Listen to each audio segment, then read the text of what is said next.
राहुल एक छोटे से कस्बे का साधारण लड़का था। उसका जन्म एक गरीब परिवार में हुआ।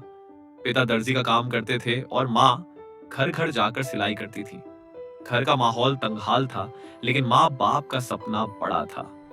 हमारा बेटा पढ़ लिख कर हमारी जिंदगी बदल देगा। राहुल पढ़ाई में अच्छा था, लेकिन हालात उसके खिलाफ थे। स्कूल जाने के लिए उसे रोज 4 किलोमीटर पैदल चलना पड़ता। कई बार चप्पल टूट जाती तो नंगे पांव स्कूल जाता, लेकिन उसकी आंखों में सपना था, कुछ बड़ा करने का। संघर्ष की शुरुआत राहुल की 10वीं में 92% अंक आए। पूरे गांव में नाम रोशन हो गया। लोग कहते ये लड़का आगे जाकर जरूर अफसर बनेगा। लेकिन जैसे जैसे कक्षा बड़ी होती गई, घर की गरीबी सामने आने लगी। 12वीं की पढ़ाई के लिए फीस जुटाना मुश्किल हो गया। पिता ने पुराना सिलाई मशीन बेचकर फीस भरी। राहुल के दोस्त अच्छे मोबाइल, अच्छे कपड़े पहनकर स्कूल आते। राहुल साधारण कपड़ों में ही जाता। कई बार उसका मजाक उड़ाया जाता, लेकिन वह हमेशा मुस्कुराकर कहता, आज मजाक उड़ाओ, कल मेरी सफलता देखकर तालियां हम बजाओगे। असफलता और सीख। 12वीं पास करने के बाद राहुल ने इंजीनियरिंग प्रवेश परीक्षा की तैयारी शुरू की। वह दिन रात पढ़ाई करता, लेकिन पहले प्रयास में असफल हो गया। ये उसके लिए बड़ा झटका था। गांव के लोग ताने देने लगे, पढ़ाई से क्या होगा, पिता की तरह दर्जी बनना पड़ेगा। लेकिन राहुल ने हार नहीं मानी। उसने किताब उठाई और खुद से कहा, सपनों के लिए लड़ना पड़ता है, सफलता आसान नहीं होती। दूसरी कोशिश, राहुल ने दोबारा तैयारी शुरू की। दिन रात मेहनत करता, कई बार पेट भर खाना भी नसीब नहीं होता। लाइट चली जाती तो लालटेन में पड़ता।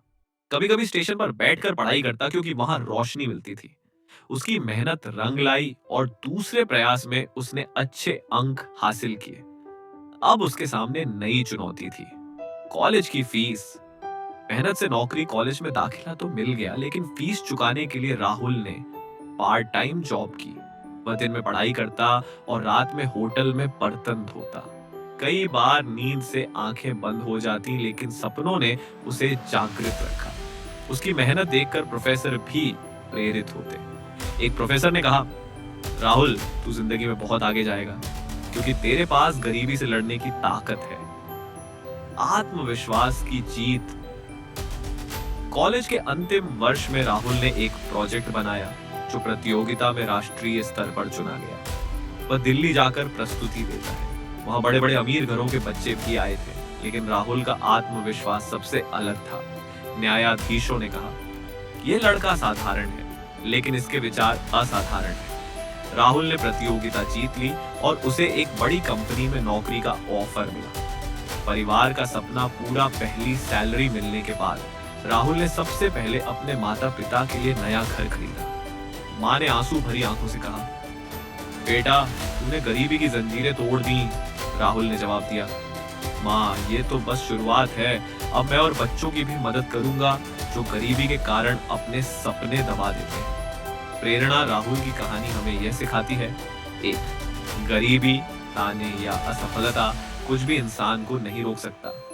दो, सपने देखने वाले ही इतिहास बदलते हैं। तीन, कड़ी मेहनत और आत्मविश्वास से कोई भी ऊंचाई पाई जा सकती है। अंत, आज राहुल एक सफल इंजीनियर ही नहीं, बल्कि मोटिवेशनल स्पीकर भी है। वह गांव गांव जाकर बच्चों को बताता है कि हालात चाहे कितने भी कठिन हो, अगर हिम्मत है तो जीत पक्की है। उसका एक डायलॉग बहुत मशहूर हो गया, गरीबी मेरी कमजोरी नहीं, मेरी सबसे